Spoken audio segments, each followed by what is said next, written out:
Human beings have always realized that certain things are longer than other things. For example, this line segment looks longer than this line segment. But that's not so satisfying just to make that comparison. You want to be able to measure it. You want to be able to quantify how much longer the second one is than the first one. And how do we go about doing that? Well, we define a unit length. We define a unit length. So if we make this our unit length, so we say this is 1 unit, then we could say how many of those lengths are each of these lines. So this first line looks like it is, we can do one of those units and then we can do it again. So it looks like this is 2 units. While this third one looks like we can get, let's see, that's 1, 2, 3 of the units. So this is 3 of the units. And right here, I'm just saying units. Sometimes we've made conventions to define a centimeter, where the unit might look something like this, and it's going to look different depending on your screen. Or we might have an inch that looks something like this. Or we might have a foot that I won't be able to fit on this screen based on how big I've just drawn the inch, or a meter. So there's different units that you could use to measure in terms of. But now let's think about more dimensions. This is literally a one-dimensional case. This is 1D. Why is it one dimension? Well, I can only measure length. But now let's go to a 2D case. Let's go to 2 dimensions, where objects could have a length and a width, or a width and a height. So let's imagine 2 figures here that look like this. So let's say this is one of them. This is one of them. And notice it has a width and it has a height, or you could view it as a length or you could view it as a width and a length, depending on how you want to view it. So let's say this is one figure right over here, and let's say this is the other one. So this is the other one right over here.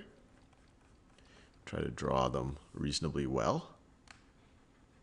Now, once again, now we're in 2 dimensions, and we want to say, well, how much in 2 dimensions space is this taking up? Or how much area are each of these 2 taking up? Well, once again, we could just make a comparison. This second, if we view them as carpets or rectangles, the second rectangle is taking up more of my screen than this first one, but I want to be able to measure it. So how would we measure it? Well, once again, we would define a unit square. Instead of just a unit length, we now have 2 dimensions. We have to define a unit square. And so we might make our unit square. And the unit square we will define as being a square where its width and its height are both equal to the unit length. So this is, its width is 1 unit and its height is 1 unit. And so we will often call this 1 square unit. Oftentimes you'll say this is 1 unit, and you put this 2 up here. This literally means 1 unit squared. And instead of writing unit, this could have been a centimeter. So this would be 1 square centimeter. But now we can use this to measure these areas. And we say, well, how many, just as we said how many of this unit length could fit on these lines, we could say how many of these unit squares can fit in here. And so here we might take one of our unit squares and say, okay, it fills up that much space. Well, we need more to cover all of it. Well, there, we'll put another unit square there. We'll put another unit square right over there. We'll put another unit square right over there. Wow, 4 unit squares exactly cover this. So we would say that this has an area of 4 units, 4 square units, or 4 units squared. Now what about this one right over here? Well, here, let's see, I could fit 1, 2, 3, 4, 5, 6, 7, 8, and 9. So here I could fit 9 units squared. Let's keep going. We live in a 3-dimensional world. Why restrict ourselves to only 1 or 2? So let's go to the 3D case. And once again, when people say 3D, they're talking about 3 dimensions. They're talking about the different directions that you can measure things in. Here there's only length. Here there's length and width, or width and height. And here there'll be width and height and depth. So once again, if you have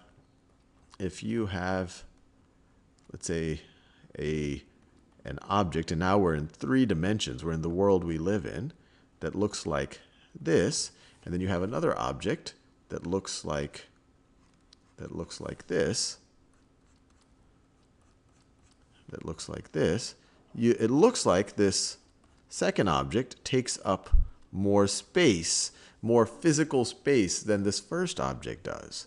It looks like it has a larger volume, but how do we actually measure that? And remember, volume is just how much space something takes up in 3 dimensions. Area is how much space something takes up in 2 dimensions. Length is how much space something takes up in 1 dimensions. But when we think about space, we're normally thinking about 3 dimensions. So how much space would you take up in the world that we live in?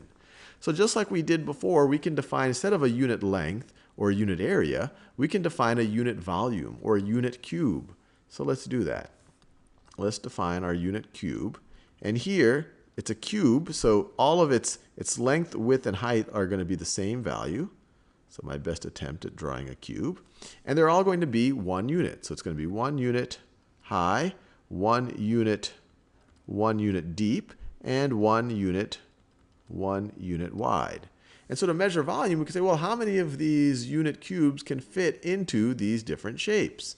Well, this one right over here, and you won't be able to actually see all of them. I could essentially break it down into, so let me see how well I can do this so that we can count them all.